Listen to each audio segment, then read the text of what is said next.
sur TPT+.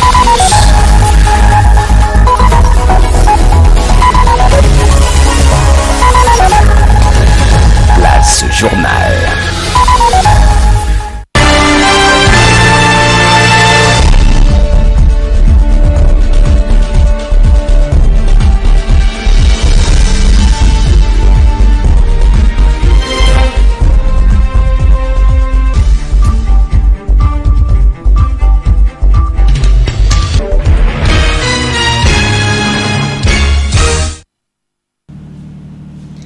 Bienvenue mesdames et messieurs à cette édition que nous ouvrons tout de suite.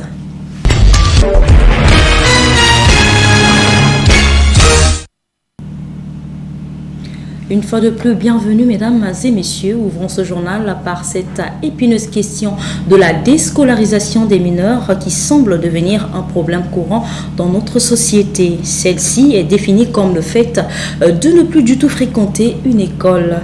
Ce phénomène aujourd'hui engendre plusieurs conséquences, notamment le chômage des jeunes et la délinquance.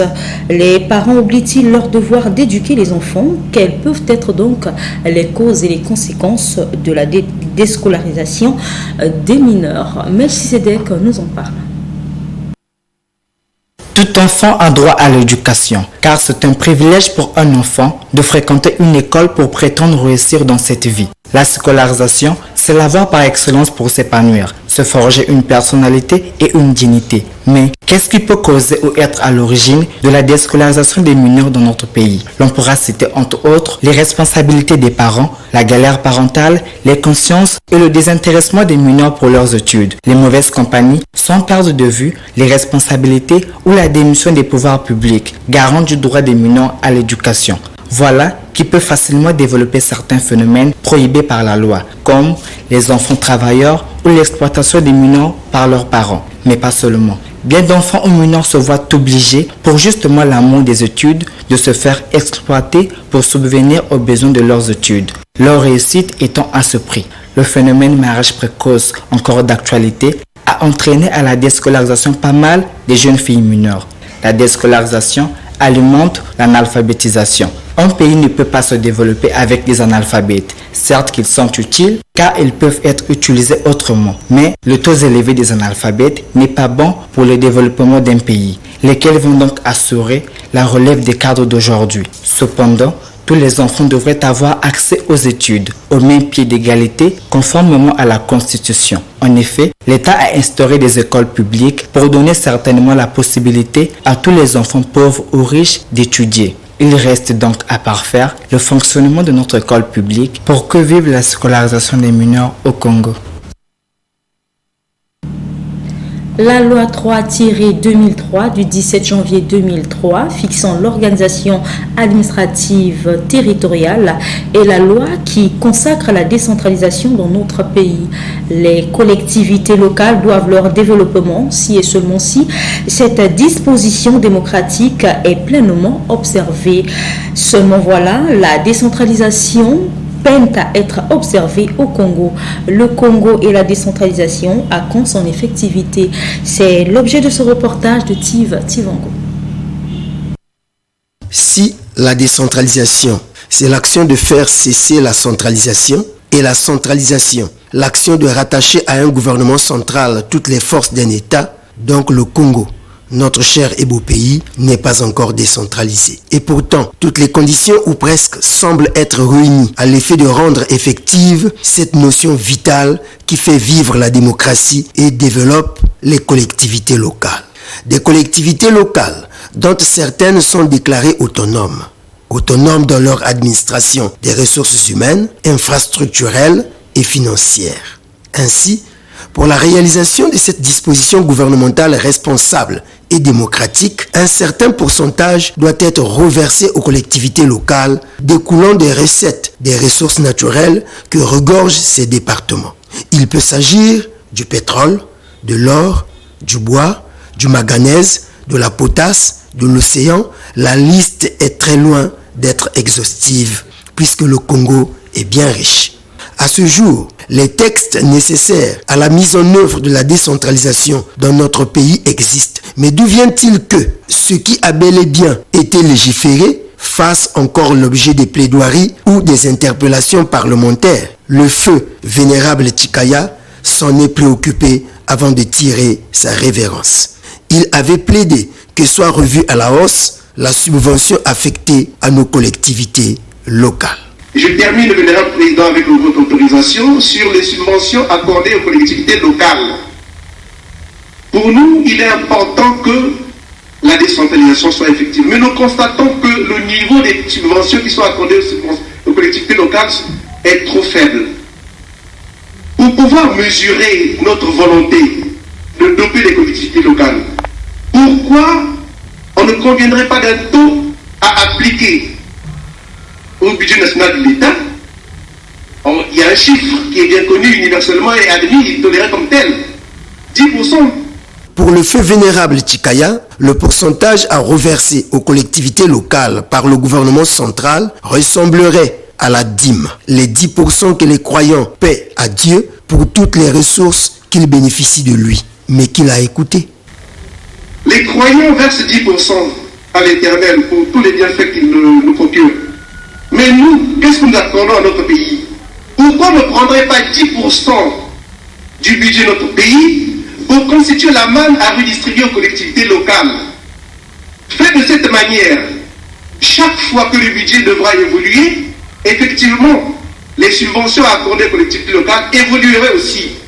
Et chaque fois, en période de vache maigre, que le budget va diminuer, et bien il en sera de même pour ce qui sera accordé aux collectivités locales. Et comme ça, on peut quantifier, mesurer notre volonté. Telle est l'économie de mon intervention, vénérable président. Je vous remercie. Hélas, le vénérable Chikaya nous a quittés sans vivre l'effectivité de la décentralisation, encore moins l'augmentation de la subvention allouée à nos collectivités locales. La décentralisation, cette disposition démocratique et réglementaire propre à développer nos départements, a tout aussi été dénoncée par le président de la République lors de son discours d'investiture de 2016. Jusqu'ici, rien n'a presque bougé entre les lignes. Le Congo est unique en son genre. La loi a consacré la décentralisation, mais l'autorité appelée à faire respecter la loi l'a délibérément bloquée. Autre chose dans ce journal, parlons musique. La musique en tant que canal de transmission des valeurs morales, sociales et culturelles paraît être mal exploitée par nos jeunes musiciens.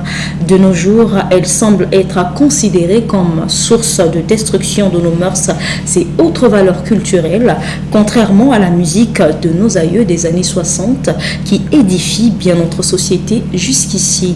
C'est dans ce contexte que notre reporter Monica Rutebel a délié sa langue dans ce reportage pour nos jeunes artistes musiciens. Suivez. Oui, la courbe de la musique congolaise a tendance à chuter. Parmi les causes de sa chute, la perte de nos valeurs culturelles. Valeurs censées être transmises génération après génération au travers des canaux appropriés, tels que la musique. Mais laquelle aujourd'hui, une musique presque sans contenu édifiant, avec des thèmes aux allures impudiques, immatures et pervers, chantés par des musiciens sans vocation et presque seulement opportunistes, amateurs, amis du culte de la personnalité. Voilà leur motivation afin d'obtenir ce qu'ils ont appelé les mabanga. Entendez, les dédicaces de certaines personnalités pour prétendre gagner quelque chose.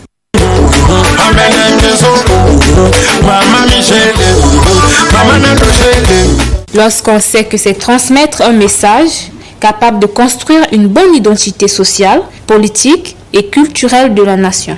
Autrement dit, éduquer pour transformer les mentalités, détendre les stressés et les oppressés qui deviennent de plus en plus nombreux dans notre société. Que l'AVC est en train d'emporter, hélas. Nos musiciens actuels, constitués pour la plupart des jeunes, sont en train de ternir le sens même de la culture musicale, telle qu'exercée par nos ancêtres, lesquels autrefois émerveillaient nos parents, qui d'ailleurs ne se sont jamais détachés de cette musique des années 60 à 90. Musique dite vieillerie qui nous émerveille aussi aujourd'hui.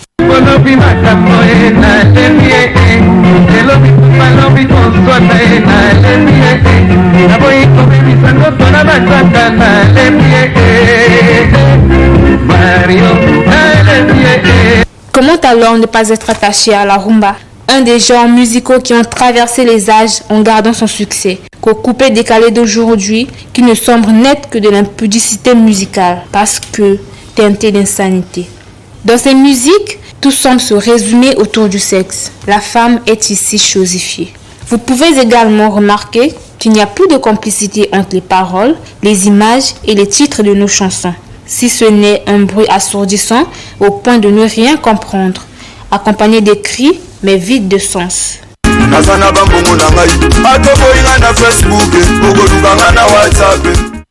Déduisons alors que notre musique sait d'où elle vient, mais d'où elle va, bien malin qui le dira. Elle est considérée, nous semble, comme un raccourci de la vie pour certains jeunes qui, au lieu de s'instruire, préfèrent se fourvoyer dans ce genre musical pour se plaindre après du manque de soutien du gouvernement. Il convient de rappeler que ce n'est pas ce qui nous manque qui nous empêche de réussir ou de bien faire, mais plutôt notre manque de développement personnel et notre légèreté. Somme toute, la musique du développement culturel de notre pays passera par le développement des artistes musiciens, car redorer le blason terni de nos valeurs culturelles est à ce prix. Poursuivons ce journal pour parler à présent de la journée internationale de la tolérance célébrée le 16 novembre dernier. Une journée adoptée par l'UNESCO et les États membres pour justement cultiver la tolérance en chaque citoyen du monde. Seulement, au Congo-Brazzaville, particulièrement à Pointe-Noire, dite Havre de paix, cette journée est passée sous silence. À propos de cette journée, suivez ce récit de Rudy Gloire Maswangi. Par définition, la tolérance est une attitude qui consiste à admettre chez autrui une manière de penser ou d'agir différente de celle qu'on adopte soi-même. C'est aussi le fait de respecter la liberté d'autrui en matière d'opinion.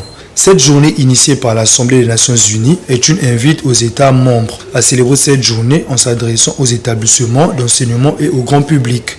Au Congo et particulièrement à Pointe-Noire, Havre de paix, cette journée se passe dans un silence de mort. Pas d'attention, pas de déclaration du tout, tandis que la tolérance nous permet de lutter contre l'intolérance. Par exemple, la tolérance nous permet de vivre la diversité au sein de nos communautés. Dans un pays où la diversité d'opinions semble poser problème, de dire non à la violence, magnifier les droits de l'homme et consacrer la tolérance dans le sport. Cette importante journée, une fois de plus, passe comme d'ordinaire de la part des citoyens et plus grave de la part des autorités compétentes. Lorsqu'on sait que bien de raisons dans ce pays devraient nous emmener à célébrer une telle journée, à l'effet de changer le paradigme. En définitive, cette journée devrait donc interpeller chaque citoyen tel qu'il soit pour cultiver la tolérance, cette vertu qui favorise la paix sociale, politique et économique. Toujours dans ce journal, cette fois-ci changeant de chapitre. Partons du principe divin selon lequel la Bible déclare dans le livre de Genèse 1:28 « Soyez féconds, multipliez et remplissez la terre ».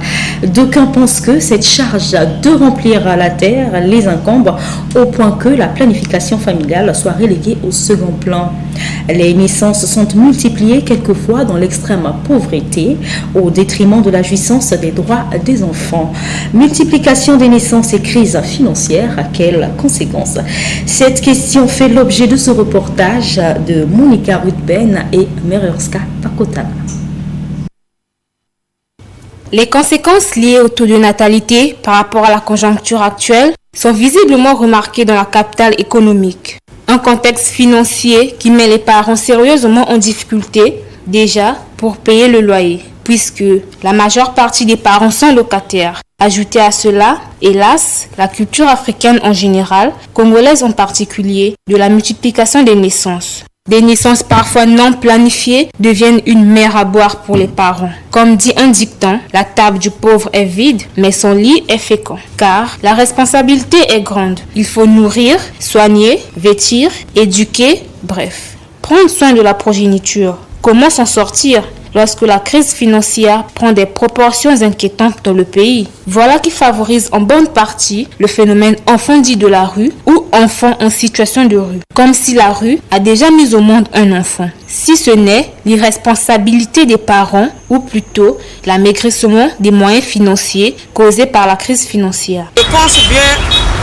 d'une part vous avez raison, mais d'une part aussi c'est comment je peux expliquer ça? C'est pas tellement aussi bon parce que même s'il y a difficulté, il n'y a pas d'emploi, il y a beaucoup de gens qui sont maintenant au chômage, les gens ne travaillent pas, bon, la monnaie aussi ne circule pas tellement bien comme avant. Mais ça ne peut pas empêcher les gens de mettre au monde parce que, par exemple, moi je suis dans un foyer et je ne peux pas refuser à mon mari de faire des enfants. Non, c'est impossible. Mettez-vous à ma place. Mais si c'était vous devez refuser à faire des enfants parce qu'il n'y a pas de travail ou bien parce qu'il y a l'épidémie ou bien la pandémie de Covid-19. Non. Ou bien parce que la monnaie ne circule pas bien et puis vous allez freiner ou bien éviter de faire encore des enfants. Non. C'est impossible. Vous allez continuer toujours à faire des enfants. Vous aurez toujours la manière de les éduquer ou bien de les lever. Si, même les parents qui n'ont qu'un enfant, la crise a frappé. Combien bien plus les parents à familles nombreuses, qu'on appelle vulgairement chez nous, Chine populaire. En tout cas, les conséquences sont incalculables pour les enfants, qui ne joueront plus comme il se doit dans une telle configuration, du droit à l'éducation, à la santé, à l'alimentation et bien d'autres droits. Cette inconfortable disposition des enfants, due à la crise financière et à la multiplication des naissances non planifiées, produira non seulement le phénomène enfants en situation de rue, mais aussi bien d'autres phénomènes, comme celui dit des bébés noirs et des Africains qui vont mourir dans la Méditerranée en quête du mieux vivre. Les naissances doivent se planifier, surtout en période de crise financière, car mettre au monde, c'est aussi augmenter ses charges financières. 15 manifestants anti-putsch ont été tués à Khartoum lors de la journée la plus sanglante depuis le coup d'État du 25 octobre mené par l'armée qui a plongé hier mercredi le Soudan dans un huis clos macabre en coupant toutes les communications Africa News.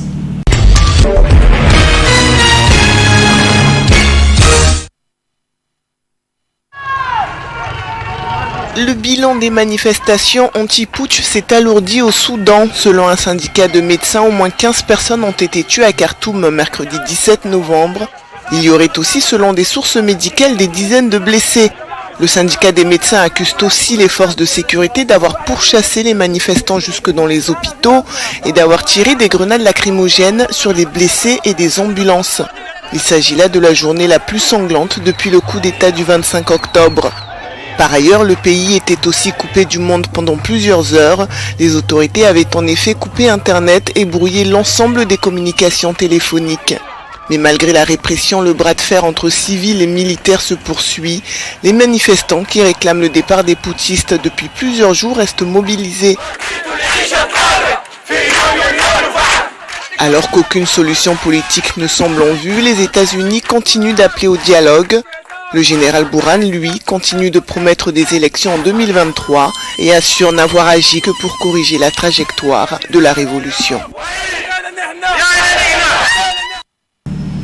Toujours hors de nos frontières, le président du Parlement libyen, Aguila Saleh, a annoncé hier mercredi dans un discours télévisé sa candidature à l'élection présidentielle prévue en décembre. Rappelons une fois de plus Africa News. C'est dans un discours à la télévision qu'Aguila Saleh a annoncé sa candidature à la présidentielle prévue le 24 décembre en Libye. Le président du Parlement installé à Tobrouk, dans l'est du pays, doit se rendre dans un des bureaux de la Haute Commission nationale électorale pour déposer officiellement sa candidature. Puisque je peux emporter la responsabilité, j'annonce ma candidature à la présidence de l'État. Je cherche à établir un régime démocratique qui assure la liberté, la justice et l'égalité à tous les individus dans la société sans distinction, ainsi que la participation à la vie politique et à la vie économique et sociale pour tous les citoyens. L'annonce de sa candidature intervient 3 jours après celle de Seif al-Islam, fils de l'ex-président libyen Mouammar Kadhafi, et au lendemain de celle de Khalifa Haftar, l'homme fort de l'est du pays dont est proche Aguila Saleh. Cette élection, la première d'un chef d'État libyen au suffrage universel, est l'aboutissement d'un long processus parrainé par l'ONU. Plus de 2,8 millions de Libyens, sur environ 7 millions d'habitants, se sont inscrits pour voter.